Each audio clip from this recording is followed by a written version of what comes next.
Hello everyone, welcome to the science wings. इससे पहले video में हम डिस्कस कर रहे थे पावर के बारे में। हमने पावर के फॉर्मूले देखे थे और उससे पहले हमने डिस्कस किया पिछले वीडियो में how to calculate the energy consume, मतलब एनर्जी कंज्यूम के लिए क्या फॉर्मूला यूज़ करते हैं।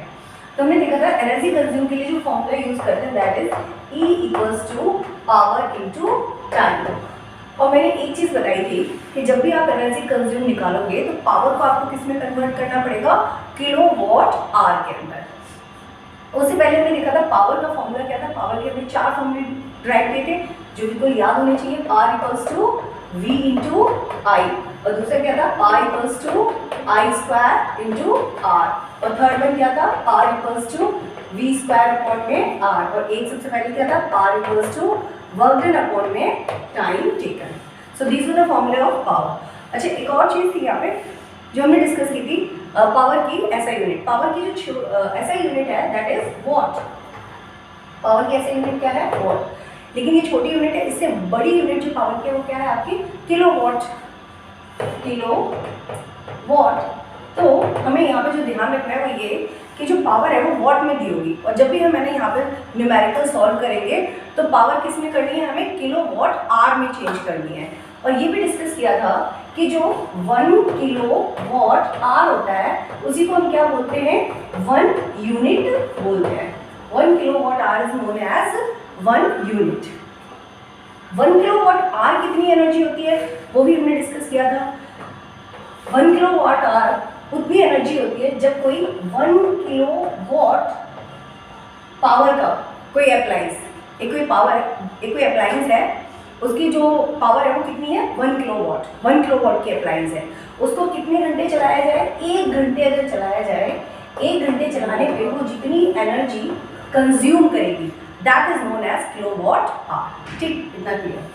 अब उससे आगे चलते हैं, हमें एग्जाम में मोस्टली क्वेश्चन आ जाता है to calculate the energy consume. Energy consume करने के बाद वो 1 यूनिट की आपको वैल्यू देता है कि 1 यूनिट इतने रुपए की है, बताओ कितने कॉस्ट, टोटल कितने का बिल बना। ऐसे एक को निकाल के आप कई सारे अप्लायंसेस हैं उनकी भी निकाल सकते हो, तो हम टोटल बिल बना सकते हैं कि है ना 1 महीने का बिल कितना बना। तो हमें बिल्कुल पता होना चाहिए कि बिल कैसे बनता है।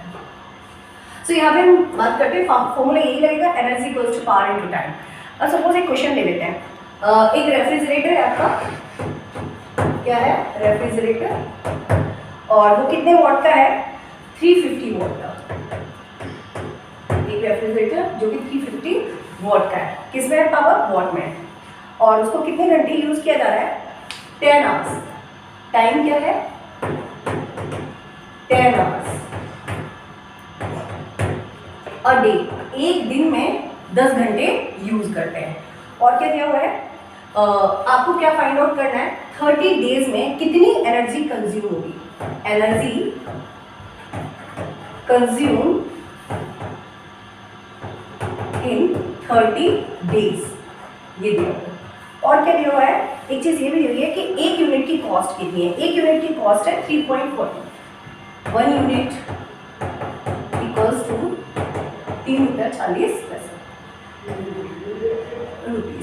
ठीक है, अब इसको सॉल्व करते हैं। इसको सॉल्व करने के लिए क्या करेंगे, अब सबसे पहले हमारे पास क्या है, एनर्जी का फॉर्मूला क्या होता है, पावर इनटू टाइम। सो पहले देख लेते हैं कि जो पावर है वो किस में है, वॉट में है। तो सबसे पहला काम हमारा यही रहेगा, जो पावर है उसको हमें किस में चेंज करना है, किलोवाट में चेंज करना है। अच्छा, पावर को किलोवाट में चेंज करने, वॉट को किलोवाट में चेंज करने के लिए डिवाइड बाय 1000 आपको करना पड़ेगा। सो यहाँ पे क्या है आपकी पावर इक्वल्स टू 350। इसको कन्वर्ट करने के लिए क्या करेंगे, 350 डिवाइडेड बाय 1000।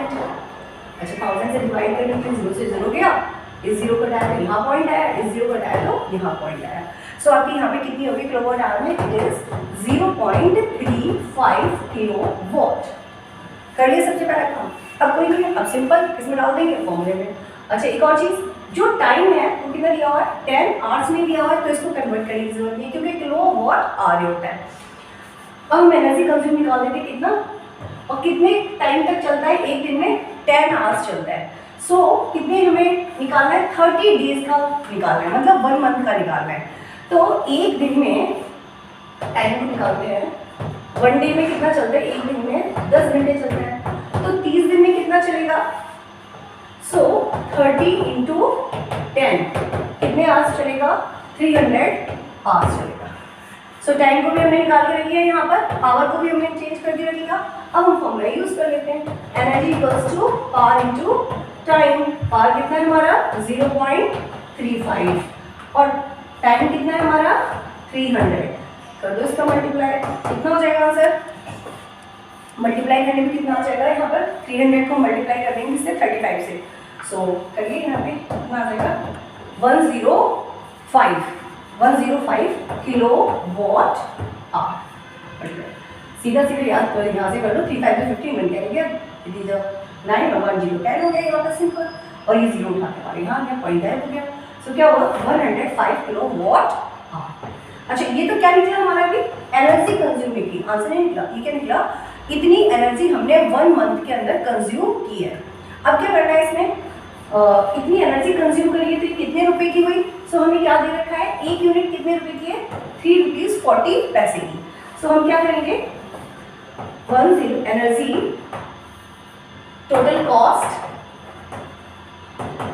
कितनी हो जाएगी 105 मल्टीप्लाई बाय 3.40, 105 जो एनर्जी है आपकी किलोवाट आवर, उसको हम किससे मल्टीप्लाई कर देंगे 3.40। अच्छा ये जो है ये कितनी यूनिट है 105 यूनिट है, और एक यूनिट इतने के 105 यूनिट से इससे मल्टीप्लाई कर देंगे। सो आंसर क्या आएगा हमारे यहाँ पे 357।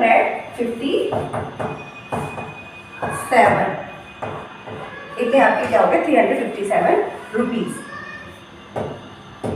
357 रुपीज। सो कितना हुआ यहाँ पे लिख देती हूँ अपनी की तरफ 357 rupees. So I think that's clear. Thank you.